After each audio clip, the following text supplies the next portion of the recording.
You hear the squeak before anybody says anything. Monday morning, office parking lot, coffee balanced on the roof. You pull the door open, and the hinge makes a sound like a haunted shopping cart asking for help.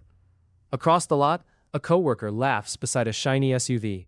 Not cruel, not movie villain evil, just that quick little laugh that gets under your shirt before the workday even starts. You smile, because that's what adults do when something embarrasses them in public. Smile. Keep walking. Pretend the taped key fob in your hand is not suddenly glowing. But for the rest of the morning, the car follows you. It follows you into the elevator. It follows you into the meeting. It follows you while somebody mentions weekend plans, and you wonder if everyone can tell your car is paid off because you can't afford better, not because you chose better. Then the quiet number sits beside you. $0 a month. No loan payment. The car still costs money.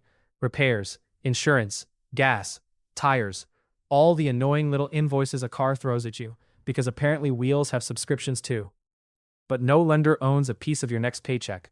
And that's the part nobody laughed at.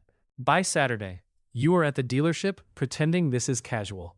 You are just looking, just sitting in it, just smelling the new car smell, which is basically cologne for bad decisions and sometimes good decisions with cup holders. The old taped keys sit on the desk. The salesperson slides over the worksheet. The number is not shocking enough to save you. $750 a month. 72 months. It looks survivable. That is the dangerous part. If the number had been ridiculous, you could have laughed and walked out. But it sits there calmly, wearing a little monthly payment disguise, acting like a normal adult bill. And normal is powerful. You know people with payments like this. You have seen the cars in the parking lot.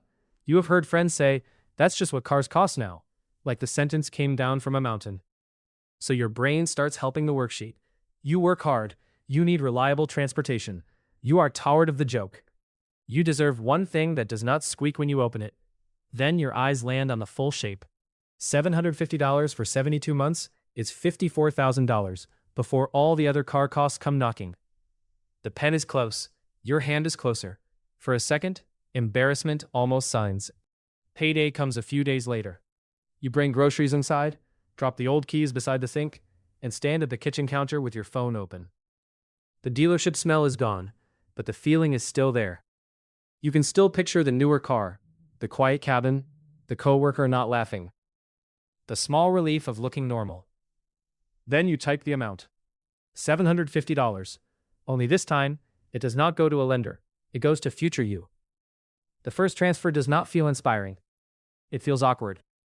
Your driveway still has the same old car in it. The door still squeaks. Nobody from the office appears at the window to apologize to your bumper. But something did change. Your next paycheck has one less permanent job. That $750 is $9,000 a year. Not magic money, not guaranteed money. Just money that was about to buy approval, now sent somewhere quieter. You lock the phone, look at the keys, and feel both proud and mildly ridiculous. That's usually where better money habits start. Not with fireworks, but with you standing in a kitchen, wondering if you just made your life better or weirder. 1 year later, the parking lot has not become kinder.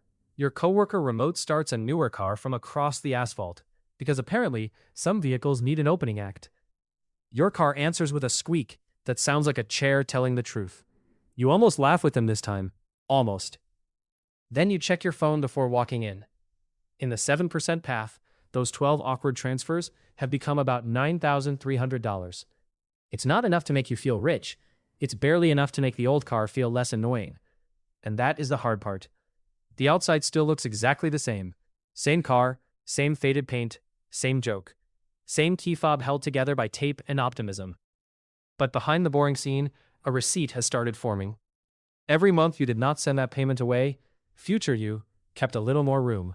Room for repairs. Room for savings. Room for an emergency.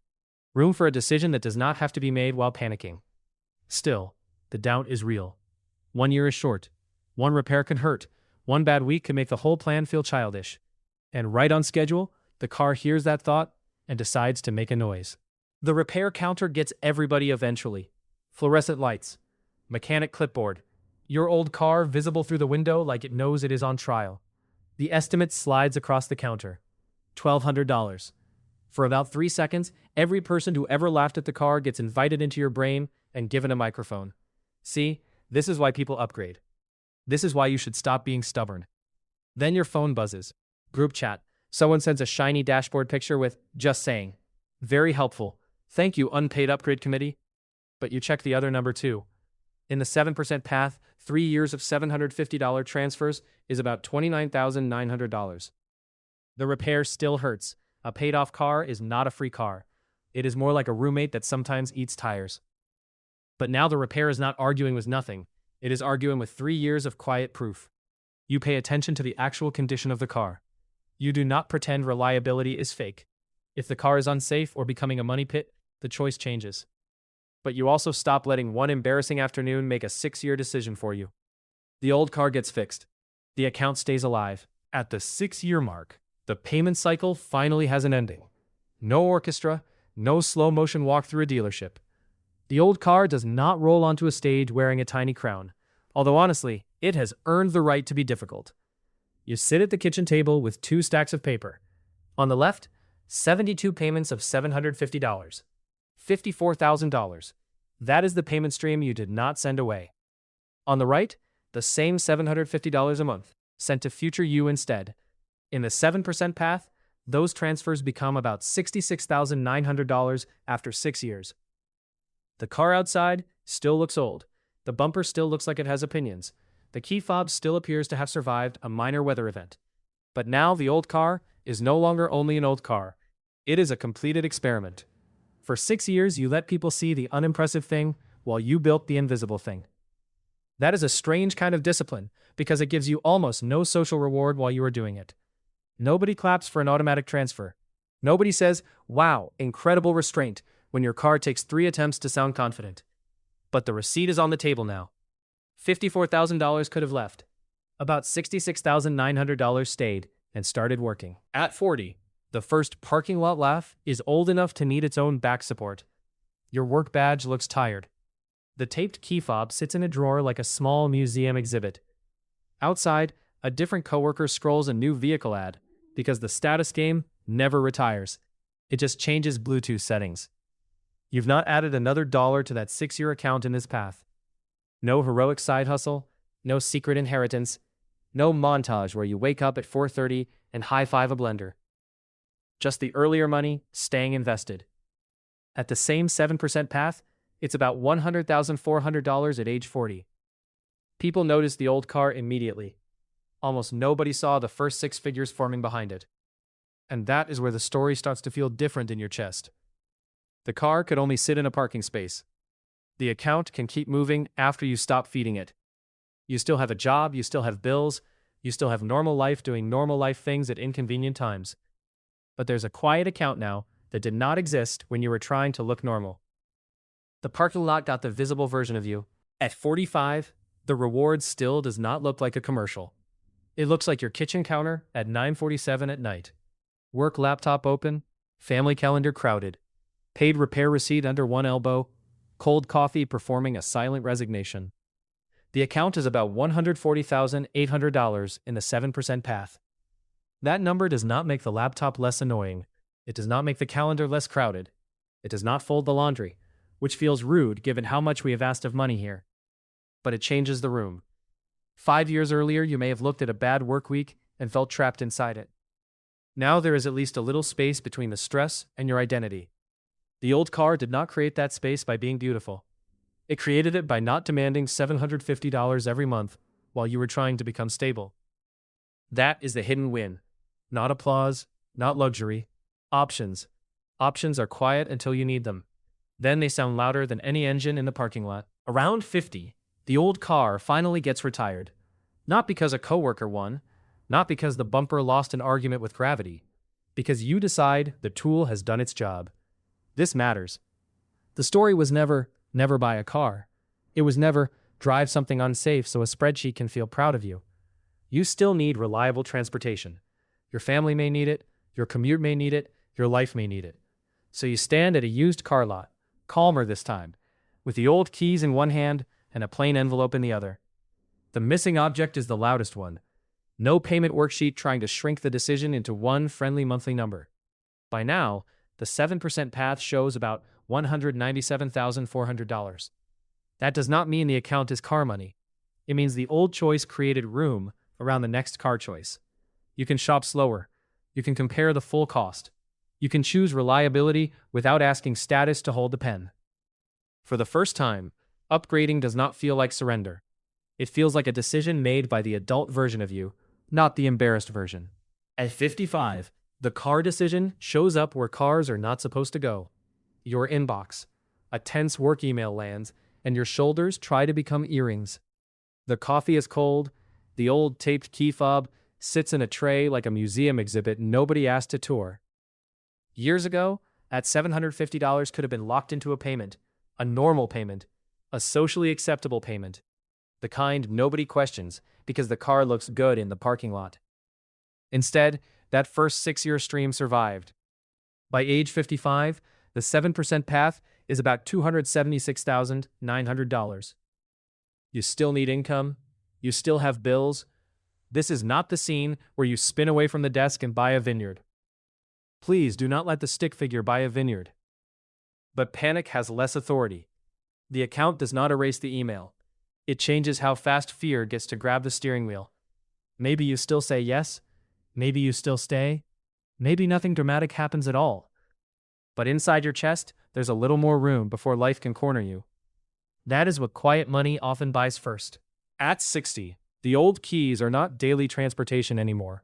They sit in a little frame near the account statement, taped still clinging to the fob like it has its own retirement plan. You pick them up in the morning driveway, and the reflection in the car window pulls you back to that first parking lot laugh.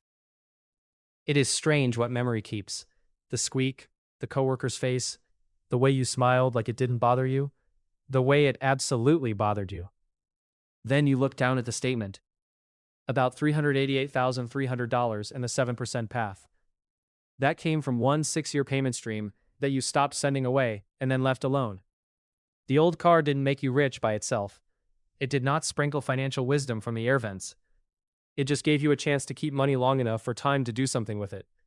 And now the joke sounds different. Not because the people in the parking lot were evil. They were just reacting to what they could see. You were building around what they could not. At 67, future you opens the kitchen folder labeled Options. The old taped keys sit beside a family photo. The parking lot laugh is almost hard to replay now. It used to feel sharp. Now it feels small. The receipt on the counter says age 67, about $623,600 in the 7% path. One finished 6-year run of $750 monthly transfers. Then patience. Then time. Then the older version of you, standing in the same kitchen, with more choices than the younger version could see from the dealership desk. This is not a luxury showroom victory lap. It is quieter than that. It is room around repairs, room around family needs, room around work, room around rest, room around the kind of decision that feels completely different when every dollar is not already spoken for. That is the part the old car was buying. Not status, not applause, not the ability to prove a point to coworkers who probably forgot the joke by lunch. It was buying a future where fewer choices start from fear. The kitchen table gets 3 receipts because no calculator can see the future perfectly. Same 6 years, same $750 a month, same idea.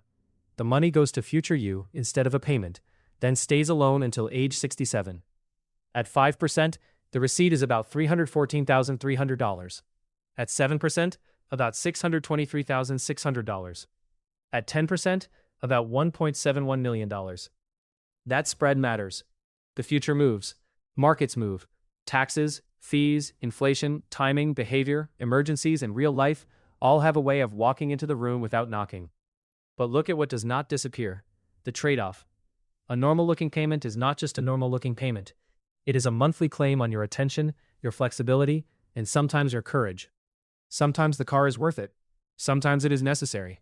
Sometimes financing is the responsible tool. But sometimes the payment is not buying transportation anymore. Sometimes it is buying relief from being judged. And that is a very expensive thing to put on a 72-month plan. So, when somebody laughs at the car, you can let the squeak be a squeak. You stand in the same office parking lot, old keys in your hand, newer cars around you, and the joke has less steering wheel. The car was never the whole point. The point was the pause, the little moment between wanting to look normal and asking what future you might need. Sometimes you keep the old car, Sometimes you replace it. Sometimes you finance because that is the safest and most practical move for your actual life. But you do not let embarrassment make the decision alone. That is the start, stop, keep going call here. Start reviewing the payments that quietly own your paycheck. Stop letting status rush you into a monthly number that only looks small because it is spread out. And if you are already making a boring choice nobody claps for, keep going with a little more confidence. Future you may not remember every laugh. Future you will remember the options. If this parking lot joke feels a little less powerful now, like the video, subscribe to Stick Finance, and comment. What normal-looking payment would you want future you to review first?